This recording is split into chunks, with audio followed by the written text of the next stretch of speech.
সব আমাদের লোক থাকতে হবে, আর ওরা তো আগুন দিয়ে পোড়াবে, তো ওদের বাড়ি গাড়ি আছে, আর সেগুলো পাবলিক দিয়ে পোড়াবে, আর কি করবে? তাহলে অন্য কিছু করে লাভ নেই, তোরা পোড়াবি আর আমরা পোড়াবো। যার যার এলাকায় চলে যাবে, রাইট? হ্যাঁ, বিভিন্ন এলাকায় লোক ঠিক করা এবং চলা, হ্যাঁ, সব নেতা কমিটির ওভাবে ব্যবস্থা করা। এভাবেই ২৪শে জুলাইয়ের উত্তাল সময়ে আন্দোলনকারীদের বাড়িঘর ও ব্যবসা প্রতিষ্ঠানে পাল্টা আগুনের নির্দেশের কথা আসে তৎকালীন সরকারের শীর্ষ পর্যায় থেকে। ওদের ব্যবসা প্রতিষ্ঠান কি কি আছে খুঁজে বার করুন। আজকে তাদের একটাই কাজ, সব জায়গায় বসে থাকবে আর খালি আগুন দেবে।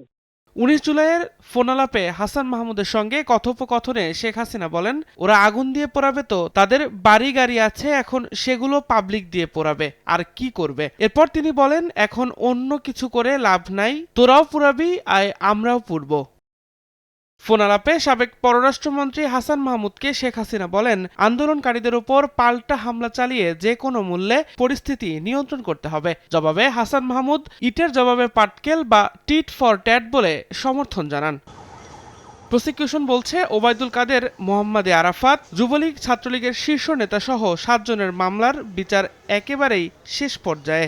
যেটা আমরা জুলাই অভ্যুত্থানে দেখেছি, আমরা দেখেছি যে দেশব্যাপী অগ্নিসংযোগ হয়েছে। আমরা আমাদেরকে বোঝানো হয়েছে যে এগুলো হলো আন্দোলনকারীরা করছে, কিন্তু এই সকল কল রেকর্ড থেকে দেখা যায় যে এই সকল অগ্নিসংযোগ ছিল সরকারের পরিকল্পনার অংশ। যুবলীগ, ছাত্রলীগ এবং আওয়ামী লীগ একসাথে রাজনৈতিক সিদ্ধান্ত নিয়ে জুলাই গণঅভ্যুত্থানে মানবতা বিরোধী অপরাধ সংগঠন করেছিল।